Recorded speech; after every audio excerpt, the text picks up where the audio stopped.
저는 브러시 시어터의 대표를 맡고 있는 이길준이라고 합니다.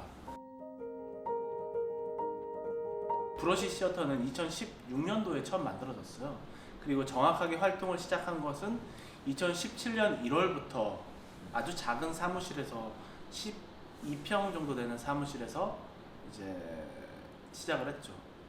근데 좀 다른 거는 원래 그 전에 과거에는 이제 지금 현재 법인으로 되어 있는 유한 책임회사라는 형식으로 되어 있지만 그 전에는 개인 사업자로 되어 있는 그냥 대학로에 그 근처에 이제 극단들이 모여 있는 촌이 있어요. 한성대역 부근에.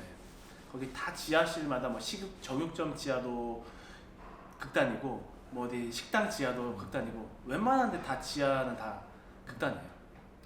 그런 곳에서 한 10년 정도 원래 전산이 있었습니다. 거기서 되게 어렵게 막 버티고 대학로라는 무대로 해서 활동을 했던 기간이 한 10년 정도 됐었어요. 거기에서는 제가 맡았던 포지션은 이제 배우, 연출, 뭐 때로는 무대 감독, 때로는 음향, 오퍼, 그 다음에 기획, 사실 다 있었던 것 같아요. 모든 공연에 관련된 모든 부분들은 다 했던 것 같습니다. 이 브러시 시어터를 만들면서 내가 대학로에서 어렵게 친구들이 이제 공연이라는 것을 준비하지만 뭐 예를 들면 진짜 대학로 이제 소극장에서 삼각김밥 먹으면서 계단에 앉아서 이제 분장실에서 대기도 하기도 하고 그러면서 있다가 이게 시장이 너무나 힘든 거예요. 왜냐면 다들 같은 동료라든지 후배라든지 선배들이 다른 업계로 떠나더라고요. 코로나 때뿐만이 아니라 그냥 이 업계가 너무나 열악하고 힘들다 보니까 예술가로서 계속 미래가 불투명하다 보니까 떠나가더라고요. 그래서 이거를 좀 더 전략적으로 내가 진짜 평생 직장으로서 이 과정을 통해서 교수가 되거나 이 과정을 통해서 다른 뭐 영화 배우가 되거나 이런 수단이 아니라 이 자체가 커짐으로써 이 안에서 생존이라든지 미래까지도 그냥 더 누릴 수 있을 만큼 그냥 나 이걸로 정말 부자 됐어 라고 할 만큼 좀 더 미래가 밝았으면 좋겠다라는 생각에서 전략적으로 만든 게 브러시 시어터였습니다. 그래서 브러시 시어터는 해외에 유통할 수 있도록 모빌리티성이 되게 강하고 그리고 지금 현재 관객들이 좋아하는 비주얼이라든지 아니면은 감각들을 좀 더 형성해서 그런 어떤 저희만의 언어를 만들어야 되겠다가 두 번째였던 것 같고요. 그리고 조금 더 회사스럽게 뭔가 작품을 하나를 만들더라도 좀 전략적으로 기능적으로 만들어야 되겠다라는 생각을 했었던 것 같아요. 사실 많은 예술단체에서 가장 중요하게 생각하는 것은 어쩌면은 작품일 것 같아요. 작품. 우리 작품에선 이래야 돼. 이번 작품을 위해서 너가 희생해라. 그 작품이란 것이 되게 중요하고 그 안에서는 여러 사람들이 희생이라든지 혹은 그 테두리 안에서 어떤 규칙들을 많이 만드는 것 같아요. 근데 저는 좀 달랐던 것 같아요. 처음에 말씀드렸던 것처럼 정말 좋은 조직, 좋은 시스템, 체계화되어 있는 회사 컴퍼니라면은 계속 좋은 작품들은 이제 거위가 알을 낳듯이 만들어 나가고 계속 양산해낼 수 있을 거라고 저는 믿었었어요. 그래서 그 안에 조직 안에서의 어떤 도제 시스템이 아니라 오히려 더 정말로 픽사나 아니면 디즈니에서 컨텐츠들을 매년마다 관객들이 정말 좋아하는 컨텐츠들을 만들듯이 이렇게 만들어 보고 싶었어요. 저는 그래서 어떤 작품을 만들고 싶다보다는 디즈니나 아니면 픽사 같은 회사가 되고 싶다라는 게 더 목표였던 것 같습니다. 저희는 지금 현재까지 약 22개 정도 나라에 투어를 했던 것 같아요. 그리고 한 68개 아닌데 70개 좀 넘게 도시를 다녔던 것 같고요. 그동안 공연은 한 640회 정도 공연을 했더라고요. 보니까. 그래서 한 1년에 지금 한 200회 조금 더 넘게씩 항상 해오다가 그렇게 진출했었고 권역으로는 뭐 중동, 미국, 영국, 그 다음에 뭐 아시아권들, 남미 쪽 두루두루 다 다녀봤던 것 같습니다. 차이가 있는 것 같아요. 예를 들면은 해외에 있는 단체들 중에서도 두 가지가 나뉘어지는 것 같아요. 정말로 약간 아티스틱한 베이스로 해서 이제 투어 공연으로 해서 수익을 얻는 단체가 있고요. 또 어떤 단체는 그냥 뭐 브로드웨이도 마찬가지로 그냥 어떤 기획자 중심으로 해서 어떤 투자자들이나 아니면 이런 프로덕션이 구성되고 나서 그 다음에 이제 아티스트들을 하나씩 고용하고 계약하고 이런 관계에 있는 회사인데 저희는 이 두 가지를 동시에 좀 더 가지고 있는 것 같아요. 그러니까 아티스트들만 있는 것이 아니고 현재 총 26명의 직원이 있는데 그 중에서 배우들은 총 12명이고요. 그리고 연출이랑 그리고 스텝, 크리에이티브진들은 한 6명 정도 돼요. 나머지 인력 안에서 이제 저희 홍보 마케팅이라든지 국제교류라든지 혹은 이런 식으로 해서 좀 구성을 해요. 근데 그 수치는 좀 제가 좀 어디에 몇 명이 있어야지 좋을까, 어디에 몇 명이 있을까 좋을까 이런 좀 그런 비율들에 좀 많은 고민들을 했던 것 같아요. 저희는 이제 브러쉬업 이너 유얼 차일드라는 슬로건을 처음에 만들었었어요. 이제 단체를 만들고 슬로건과 미션들을 좀 정해 나가고 같이 함께하는 멤버들과 함께 고민을 하면서 사실 어린 아이들을 위한 공연만을 만들고 싶진 않았었거든요. 근데 막 괜히 어떤 연극이나 아니면 공연이라는 어떤 무게감 속에서 철학이라는 부분으로서 그냥 관객을 좀 짓누르거나 아니면 압박하고 싶지는 않았던 것 같아요. 그런 데서 괜히 이렇게 좀 뭔가 힘을 주면서 텐션을 갖는 그런 부분들을 지향하지는 않았던 것 같고 그냥 어른이 봐도 너무나 마음이 열리고 거기에서 그냥 해맑게 웃을 수 있고 그리고 아이들이 봐도 재밌게 볼 수 있고 그냥 남녀노소 그냥 똑같은 감정을 느꼈으면 좋겠다라는 게 제 목표이고 그게 미션이었습니다.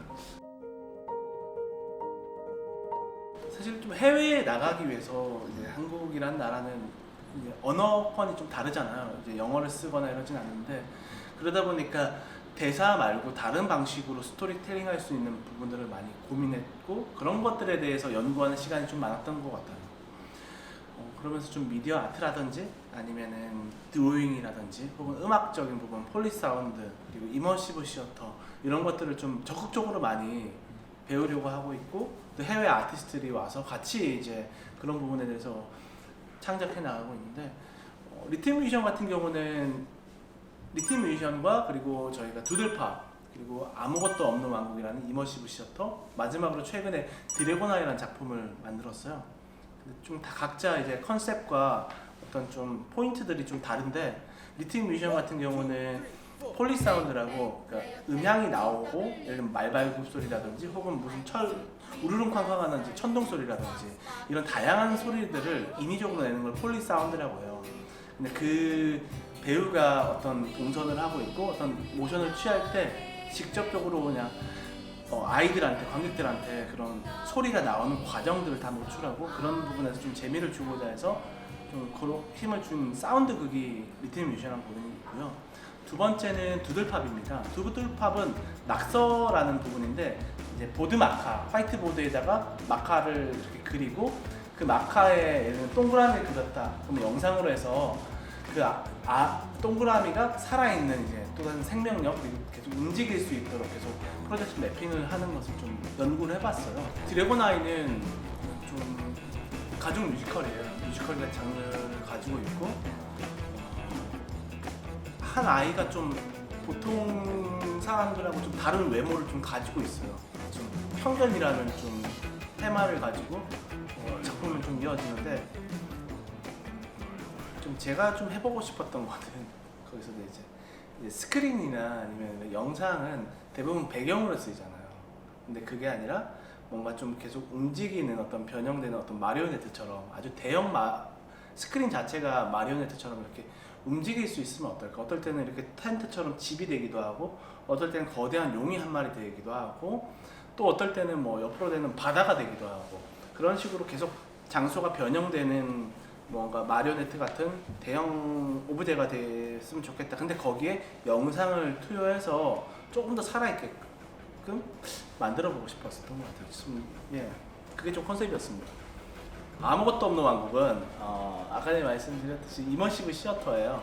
근데 보통의 이머시브 시어터 타입들은 슬립 노모나 이런 거 여러 개 룸들이 있잖아요. 그 룸을 하나하나 자기 주체적으로 이렇게 움직이면서 경험하는 장르를 하면은 저희 킹덤 오브 나시는 아무것도 없는 왕국은 한 공간에서 이동을 하진 않아요. 대신에 이 하나, 둘, 셋, 넷 바닥까지 총 5개 면을 다 프로젝션 매핑을 해요. 전부 다 모든 공간을. 그래서 탁 하면은 갑자기 뭐 사막 한가운데로 간다든지, 탁 하면은 바닷속에 갑자기 갇힌다라든지.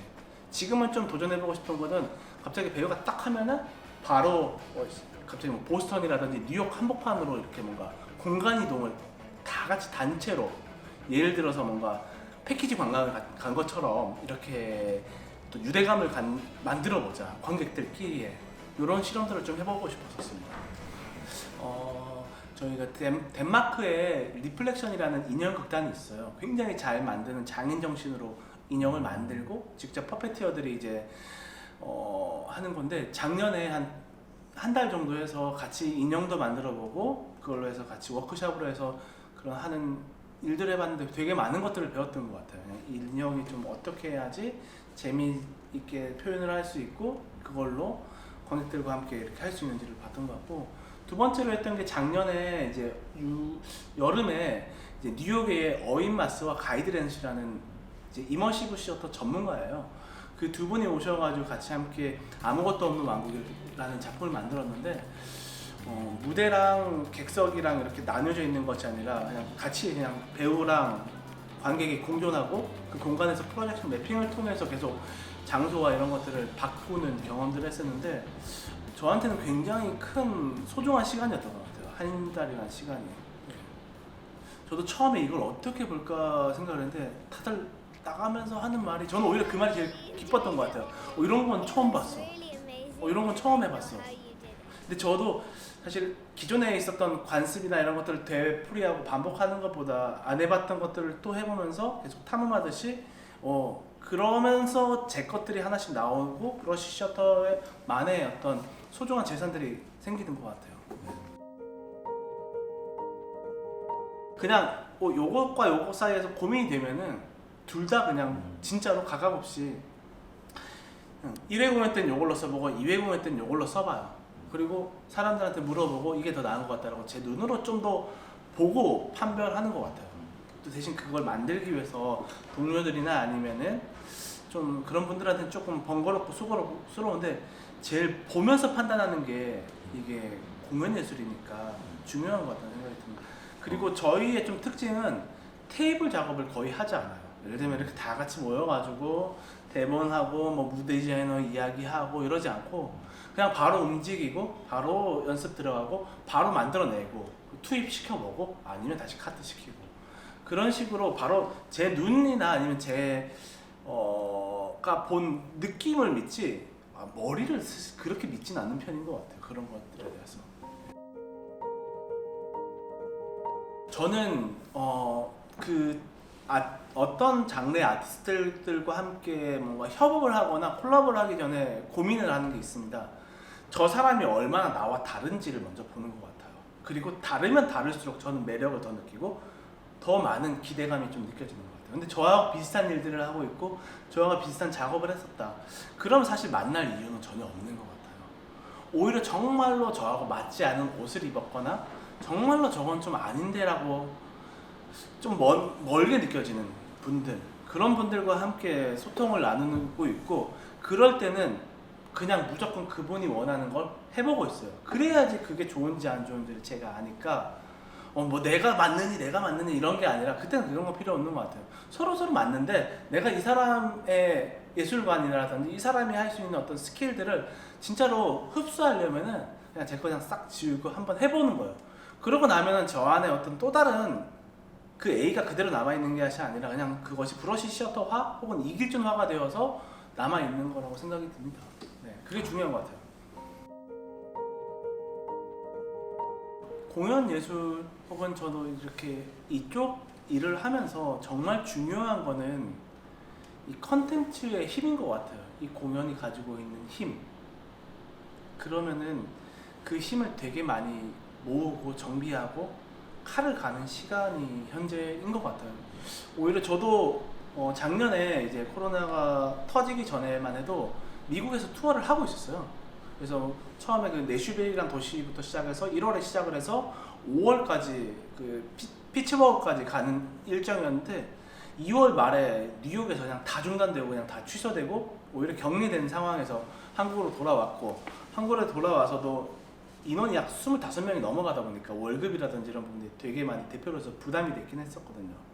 그 주변에서도 뭐 태양극단이 뭐 파산했다든지 아니면 공연도 다 취소가 됐으니까 어떨까 고민을 많이 하다가 저는 계속 고하자라고 판단을 했어요. 그 이유 중에서 하나는 어차피 쉬거나 아니면 다녀도 똑같이 죽어있는 시간이잖아요. 근데 이 시간에 진짜로 제대로 잘 갈고 다시 코로나가 없어지는 시기에 그 칼을 아니면 그 도전장을 다시 한 번 더 내민다면 가장 먼저 그럼 다시 이쪽에서 다시 입지가 강해져 있고 네 그러지 않을까 생각이 들었어요.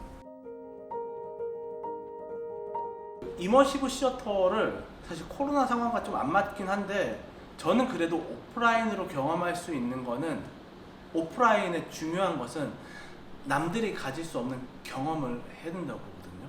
그래서 일본의 팀랩이라든지 저기 샌프란시스코의 그 아이스크림 뮤지엄이라고 있습니다. 되게 유명한 관광 콘텐츠예요. 거기에서 좀 많은 영감들을 좀 보고 이거를 전시형 타입의 콘텐츠지만 좀 공연형으로 바꿀 수 있지 않을까라는 연구를 하고 있고 그거를 이제 단밀이라는 영상 회사가 있습니다. 거기랑 함께 좀 콜라보로 해서 현재 준비를 하고 있습니다. 좀 그동안 했던 작품 중에서 가장 좀 규모가 있고 좀 대형 프로젝트 중에서 하나인 것 같아요. 오히려 이 시기라서 가만히 있으면서 진짜로 다른 거 안 하고 대형 프로젝트를 좀 준비할 수 있는 시기이지 않을까 생각이 들었습니다.